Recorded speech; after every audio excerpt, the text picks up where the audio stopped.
नमस्कार दोस्तों, मैं आपका दोस्त अशोक अपने YouTube चैनल अशोका हिंदुस्तानी में बहुत बहुत स्वागत करता हूं। दोस्तों हम पढ़ रहे हैं क्लास टेंथ की फुटप्रिंट विदाउट फीट का लेसन नंबर 8 और लेसन का नाम है बोली। तो बोली के 2 पार्ट हमने पढ़ लिए हैं, अब ये तीसरा पार्ट हम पढ़ रहे हैं। तो बिना देरी किए शुरुआत करते हैं दोस्तों। 10 ईयर्स पास्ट यानी सालों बीतते गए, कई साल बीत गए। The village become a small town, जो विलेज था, गांव था, वो बिकम बन गया एक स्मॉल टाउन यानी छोटा कस्बा। The little primary school become a high school, और जो प्राइमरी स्कूल था वो हाई स्कूल बन गया। प्राइमरी स्कूल यानी जो 5 का स्कूल था वो 10 का स्कूल बन गया, 5 या 8 का स्कूल था जो भी। There were now a cinema under 18 shed and a cotton ginning mill. There were now a cinema, वहाँ पर अब एक सिनेमा भी बन गया। अंडर या नीचे, किसके नीचे? टिन शेड के नीचे। बहुत समय पहले जब टीवी है, मोबाइल है नहीं होते थे, तो गांव में छोटे छोटे सिनेमा, जो टिन शेड लगा करके उनके नीचे सिनेमा चलाए जाते थे। और एक कॉटन मिल भी बन गई। कॉटन मिल क्या होती है? जिसमें कपास से जो बिंदोले अलग किए जाते हैं वो कॉटन मिल होती है। तो उस गांव में एक कॉटन मिल भी बन गई और एक टिन शेड के नीचे सिनेमा भी शुरू हो गया। The mail train began to stop at their railway station, और जो मेल ट्रेन थी, वहाँ से गुजरने वाली जो ट्रेन थी, वो भी उस रेलवे स्टेशन पर रुकने लग गई।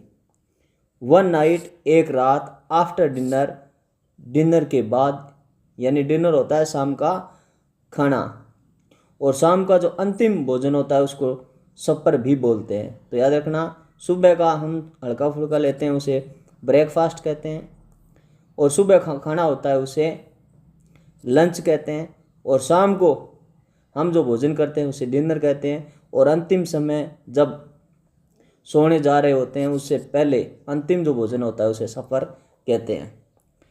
तो वन नाइट, एक रात, आफ्टर डिनर, डिनर के बाद, शाम के भोजन के बाद, Ramlal said to his wife, Ramlal ने अपनी पत्नी से कहा, then shall I accept Bishambar's proposal. Then यानी तब, शैल आई एक्सेप्ट, क्या मैं इसे स्वीकार कर लूँ? प्रश्नवाचक चिन्ह, ये जो हेल्पिंग और पहले आ गई ना, इससे ये प्रश्न पूछा जा रहा है। तो शैल आई एक्सेप्ट बिशंबर्स प्रपोजल, क्या मैं बिशंबर्स का प्रपोजल स्वीकार कर लूँ? प्रपोजल क्या होता है? प्रस्ताव होता है। यानी शादी के लिए जब कोई प्रपोज होता है उसे प्रपोजल कहते हैं, प्रस्ताव होता है उसे। तो शादी का प्रस्ताव है वो उसे स्वीकार कर लूँ? यस सर्टेनली, हाँ निश्चित रूप से। हिज वाइफ सेड, उसकी पत्नी ने कहा, रामलाल की पत्नी ने कहा कि हाँ बिल्कुल स्वीकार कर लो। सर्टेनली यानी निश्चित रूप से। Boli will be lucky to get such a well to do bridegroom, Boli भाग्यशाली है क्योंकि उसे बहुत अच्छा दूल्हा मिला है। ए बिग शॉप, उसके पास एक बड़ी दुकान है। A house of his oven, उसका खुद का घर है।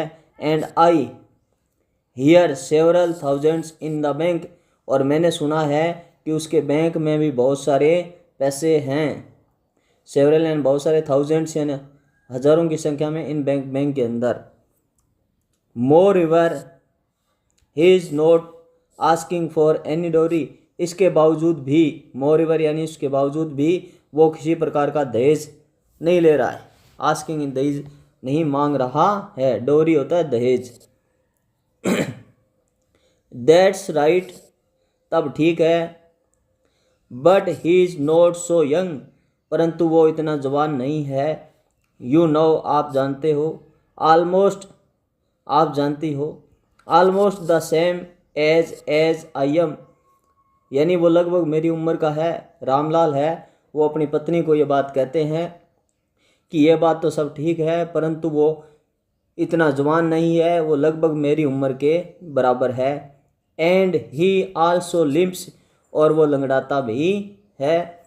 Moreover the children from his first wife are quite grown up. Moreover यहाँ तक कि उसके जो पहली पत्नी है उनके बच्चे भी जवान हो गए हैं।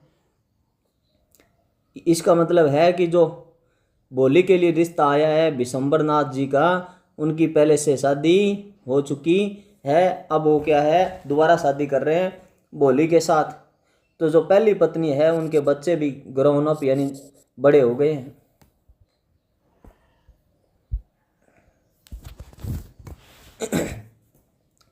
So what does it matter his wife replied. उसकी रामलाल की पत्नी ने जवाब दिया, रिप्लाई दिया कि वाट डज इट मैटर, तब क्या मामला है, फिर क्या कोई बात नहीं है क्या। 45 और 50 यानी 45 और 50, it is no great age for a man, कि एक व्यक्ति के लिए बहुत ज़्यादा उम्र नहीं होती। 45 और 50 साल ये एक व्यक्ति के लिए ज़्यादा उम्र नहीं होती, तो फिर क्या 60 होती है।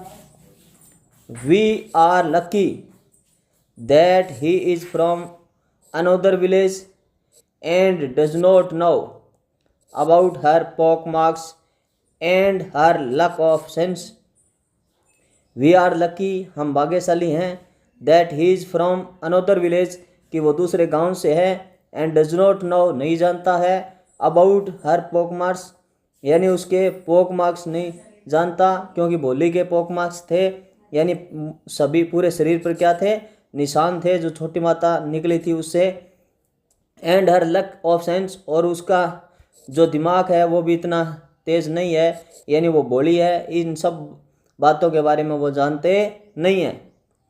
If we do not accept this proposal, यदि हम इस प्रोपोजल को, प्रस्ताव को स्वीकार नहीं करते हैं, she may remain unmarried all her life, तो वह पूरी, she may remain unmarried all her life, तो वह पूरी जिंदगी है वो अनमेरिड रह जाएगी, यानी बिना शादी के रह जाएगी। यस बट आई वंडर वाट भोली विल से, हाँ परंतु मैं सोच रहा हूँ कि भोली क्या कहेगी। What will that witless one say, she is like a dumb cow. What will that witless one say, वो बेचारी क्या कहेगी, वो तो एक गूंगी गाय है। डम्ब काऊ यानी गूंगी गाय है। Maybe you are right muttered Ramlal, Ramlal थोड़ा धीरे से बोला कि हो सकता है वो कुछ नहीं बोले, या आप सही हो। In the other corner of the courtyard, आंगन के, कोर्टयार्ड यानी आंगन, आंगन के दूसरे कॉर्नर में Bholi lay awake on her cot listening to her friends whispered conversation. Bholi है वो बैठी बैठी और अपने माता पिता की जो बातें हैं, विस्पर्ड धीरे धीरे जो फुसफुसा करके बातें कर रहे थे उनको सुन रही थी। Vishambarnath was well to do grocer, Vishambarnath है वो एक बहुत अच्छा ग्रोसर है, यानी ग्रोसर क्या होता है, जो पंसारी होता है उसे कहते हैं, तो एक पंसारी है। He came with a big party of friends and relations with him for the wedding. He came यानी आया, एक बड़ी पार्टी के साथ, अपने दोस्तों के साथ, रिश्तेदारों के साथ, और साथ में with him for the wedding, यानी शादी के लिए जो विशंबरनाथ है वो बड़ी पार्टी के साथ, दोस्तों के साथ और रिश्तेदारों के साथ आया। A brass band playing a popular tone from an Indian film headed the procession. एक ब्रास बैंड जो कि पॉपुलर टोन में, जो प्रसिद्ध टोन होती है उसमें, इंडियन फिल्म यानी जो भारतीय फिल्मों में जो टोन बजती है उसी टोन में बैंड बाजा बारात लेकर के आया, बजता हुआ आया। With the bride groom riding A decorated horse, और जो ब्राइड ग्रूम था, दूल्हा था, वो एक सजे हुए घोड़े पर आया। Ramlal was overjoyed to see such pomp and splendor. तो Ramlal was overjoyed to see such pomp and splendor. Ramlal को बहुत ज़्यादा खुशी हुई इतनी वैभव उसकी लड़की की शादी को देख करके। He had never dreamed that his fourth daughter would have such a grand wedding. उसने कभी सपने में भी ऐसा नहीं सोचा था कि उसकी चौथी बेटी है उसकी इतनी धूमधाम से शादी होगी। But बोली elder sisters who had come for the occasion were envious of her luck. बोली कि जो बड़ी बहनें आई हुई थी इस अवसर पर, ओकेजन यानी इस अवसर पर, वो उसके भाग्य को देख करके, बोली के भाग्य को देख करके उनको भी ईर्ष्या हुई। When the auspicious moment came, the priest said, "Bring the bride." और जब वो क्षण आया, इस अवसर का जो क्षण आया, तब पुजारी ने कहा कि दुल्हन को लेकर के आओ, ब्रिंग यानी लेकर के आओ। Bholi clad in a red silk bridal dress, Bholi है वो लाल सिल्क की साड़ी में थी। Was led to the bride's place near the sacred fire, Bholi को उस अग्नि के पास लेकर के आया गया, जो अग्नि प्रज्वलित हो रही थी उसके पास।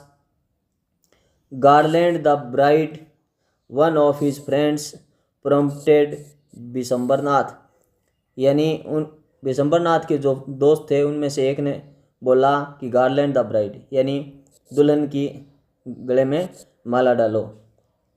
The bridegroom lifted the garland of yellow marigolds, जो ब्राइडग्रूम था, दूल्हा था, उसने माला को अपने हाथों में उठाया जो कि पीले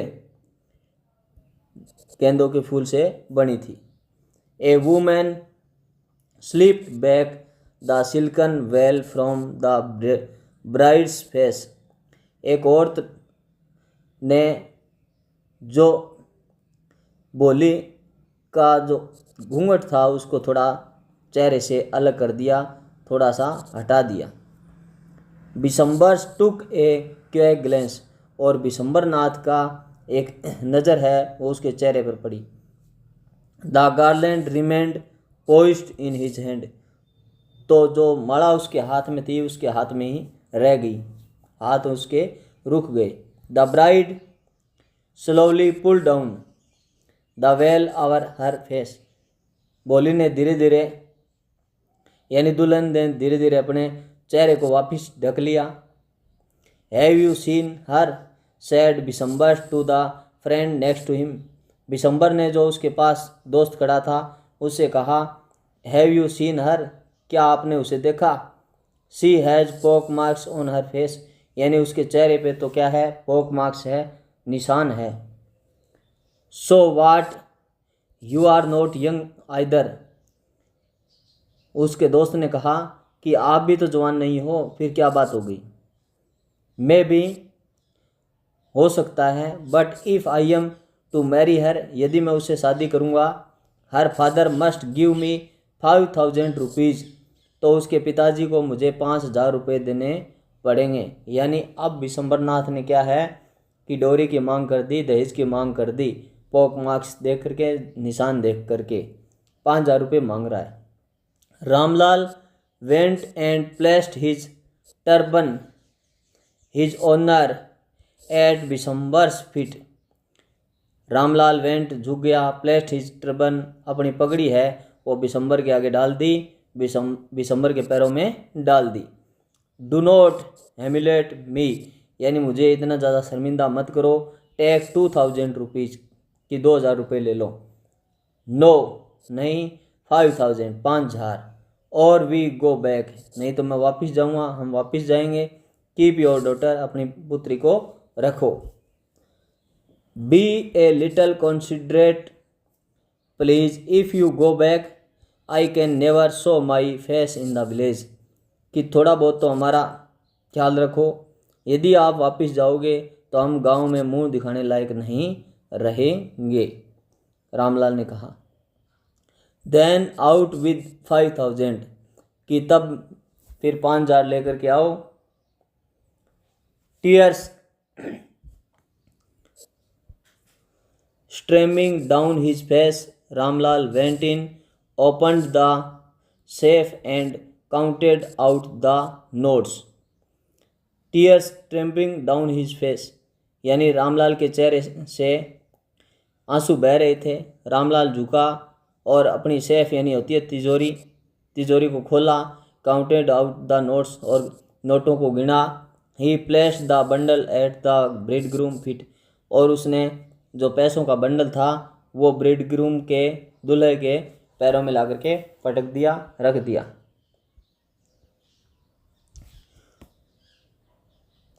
on Bishambar's greedy face appeared a trumpet smile, अब जो लालची बिशंबरनाथ था उसके चेहरे पर मुस्कुराहट दिखाई दी। ही हैड गैम्बल्ड एंड वोन, उसने क्या है एक चाल चली और वो जीत गया। Give me the garland he announced, और उसने कहा कि मुझे वो माला दो। Once again the veil was slip back from the bride's face, एक बार फिर जो घूंघट था, जो उसके चेहरे पर कपड़ा था दुल्हन के, वो फिर स्लिप हो गया, नीचे आ गया। But this time her eyes were note downcast, परंतु इस समय भोले की आंखें हैं वो नीचे नहीं हुई। शी वॉज लुकिंग अप, वो ऊपर देख रही थी, सामने देख रही थी। लुकिंग स्ट्रेट, बिल्कुल सीधा देख रही थी। एट हर प्रोस्पेक्टिव हस्बैंड, अपने होने वाले पति के एकदम सामने देख रही थी। And in her eyes there was neither anger nor hate only cold contempt, ना ही तो उसकी आंखों में एंगर यानी गुस्सा था, हेट घृणा थी, केवल कोल्ड कंटेम्प्ट था, यानी सामान्य रूप से उसकी तरफ देख रही थी, किसी प्रकार का गुस्सा घृणा नहीं थी। Bishambar raised the garland to place it round the bride's neck, Bishambar raised the garland, Bishambar ने माला को उठाया। At place it round the bride, और दुल्हन के गले में, नेक यानी होता है गर्दन में डालने वाला था। But before he could do, परंतु वो ऐसा करता, Bholi hand struck out like a streak of lightning and the garland was falling into the fire, Bholi के हाथ है वो बिजली की तरह आए और वो जो माला थी वो जो अग्नि जल रही थी उसमें जाकर के गिरी। She got up and threw away the veil, वो खड़ी रही और अपना घूंघट है उसको हटा दिया। उसने कहा पिताजी, said Bholi in a clear loud voice, वो एक तेज आवाज में बोली। And her father mother sisters brothers relations and neighbours were stared to hear her speak without even the slightest stammer, उसके पिताजी माताजी भाई बहन रिश्तेदार पड़ोसी वर स्टार्ड टू हियर, यानी ये देख करके अचंभित थे। स्पीक विदाउट, यानी वो बिना कोई हिचकिचाहट के, बिना एक शब्द भी लड़खड़ाए और स्ट्रेट बोल रही थी। उससे पहले ऐसे वो कभी नहीं बोली थी। पिताजी टेक बैक योर मनी, पिताजी अपने पैसे वापस ले लो। I am not going to marry this man, कि मैं इस व्यक्ति के साथ शादी नहीं करूँगी।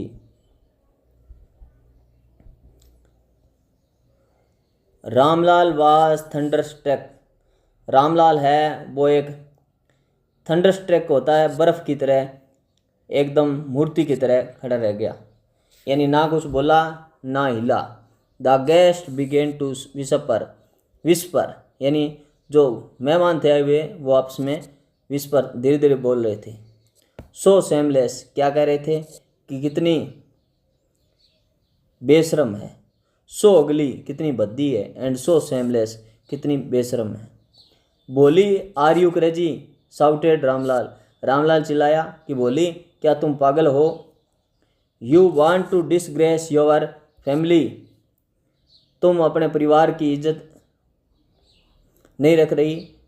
Have some regard for our izzat, हमारी इज्जत का भी कुछ ख्याल रख लो। For the sake of your izzat, said Bholi कि आपकी इज्जत के लिए तो ही, आपकी इज्जत के लिए ही, बोली ने कहा I was willing to marry this lame old man, कि मैं उस लंगड़े और बूढ़े आदमी के साथ शादी कर रही थी, यानी आपकी इज्जत रखने के लिए तो इसके साथ शादी कर रही थी। But I will not have such a mean greedy and contemptible coward as my husband, but I will not have such, यानी परंतु मैं इस प्रकार के जो लालची है और जो स्वार्थी है, इसके साथ मैं अपने पति के रूप में इसको स्वीकार नहीं करती। I would not, I would not, I would not, यानी मैं ऐसा नहीं करूँगी, नहीं करूँगी, नहीं करूँगी। वाट ए सेमलेस गर्ल, कितनी शर्मिंदी, कितनी बेशरम लड़की है। We all thought she was a harmless dumb cow, हम सभी तो सोचते थे कि ये तो एक गूंगी गाय है। बोली turned violently on the old women, यानी ये बात किसी बुढ़ी औरत ने कही थी, उसकी तरफ मुड़ करके बोली टर्न्ड, यानी बोली मुड़ी, वायलेंटली ऑन द ओल्ड, और उस बुढ़ी औरत को कहा यस आंटी, की हाँ आंटी, यू आर राइट, आप सही हो, आप सही कह रही हो। You all thought I was a डम ड्राइवन काऊ, आपने सोचा था कि मैं एक गूंगी ड्री गाय हूँ। That's why you wanted to hand me over to this heartless creature, तभी तो आप लोग मेरी इस बिना हृदय के प्राणी से शादी कर रहे थे। बट नाउ द डम्ब काऊ, परंतु ये जो गूंगी गाय है, अब द स्टैम्बरिंग फुल, अब ये बोलने लग गई है, स्पीकिंग बोल रही है। Do you want to hear more, क्या आप और ज़्यादा सुनना चाहोगी। विशंबरनाथ द ग्रोसर, विशंबरनाथ जो कि एक ग्रोसर था, जो कि एक पंसारी था, स्टार्टेड टू गो बैक, वापिस जाने लगा, विद हिज पार्टी, अपनी पार्टी के साथ। द कन्फ्यूज जो बैंड्समैन थे, thought this was the end of ceremony and struck up a closing song. Vishambarnath और उसकी पार्टी वापिस जाने लग गई, तो जो बैंड बाजा वाले थे, उन्होंने सोचा कि ये शिरोमणि है, उसका अंत हो गया है, और उन्होंने क्लोजिंग सॉन्ग, यानी जो अंत में जो गीत गाया जाता है, उसको शुरू कर दिया। Ramlal stood rooted to the ground, Ramlal उस ग्राउंड पर, धरातल पर खड़ा रहा। हिज हेड बोर्ड, उसका सिर झुका हुआ था। Low with the weight of grief and shame, यानी बहुत ही दुख और शर्म के साथ। The flames of the sacred fire slowly died down, और जो वो अग्नि प्रज्वलित थी वो धीरे धीरे अबे बुझ गई। एवरीवन वाज गॉन, प्रत्येक चला गया। रामलाल टर्न टू बोली एंड सेड, रामलाल बोली की तरफ मुड़ा और कहा बट वाट अबाउट यू, परंतु आपके बारे में अब क्या है। No one will ever marry you now, अब आपके साथ कोई शादी नहीं करेगा। What shall we do with you, हम आपके क्या करेंगे। एंड सुलेखा, जो इतनों दिनों तक बोली थी, अब वो क्या बन गई, सुलेखा बन गई। Sulekha sad in a voice, एक आवाज़ में, दैट वाज काम एंड स्टडी, जो कि एक शांत आवाज़ में बोली है, वो बोली डू नॉट या डोंट वरी पिताजी, चिंता मत करो पिताजी। In your old age I will serve you and mother and I will teach in the same school where I learn so much. Bholi ने कहा कि चिंता मत करो पिताजी, इन योर ओल्ड एज, आपके जो ओल्ड एज के दिन हैं, यानी बुढ़ापे के दिन हैं, उनमें आई विल सर्व यू, मैं आपकी सेवा करूँगी, एंड मदर, और माता की भी सेवा करूँगी। I will teach in same school, मैं उसी स्कूल में पढ़ाऊँगी। Where I learn so much, जहाँ से मैंने इतना कुछ सीखा है। Is not that right ma'am? जो पास में उसकी मैडम खड़ी थी उसको उसने कहा, क्या मैं सही हूँ madam? The teacher had all along stood in A corner watching the drama. जो टीचर एक कॉर्नर में खड़ी पूरे इस ड्रामे को देख रही थी। यस बोली, उसने कहा, हाँ बोली। ऑफ कोर्स, निसंदेह। शी रिप्लाइड, उसने उत्तर दिया। And in her smiling ice was the light of a deep satisfaction that an artist feels when contemplating the completion of her masterpiece. And in her smiling eyes, और जो madam थी उसकी आंखों में क्या थी? मुस्कुराहट थी।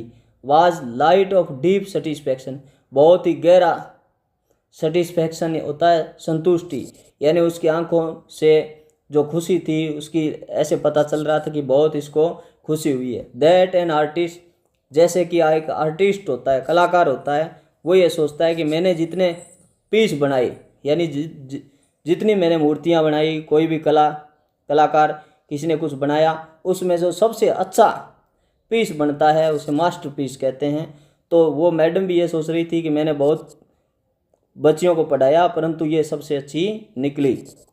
ओके, थैंक यू दोस्तों। इस प्रकार ये भोली वाला चैप्टर है, ये यहाँ पर एंड होता है। Okay, thank you.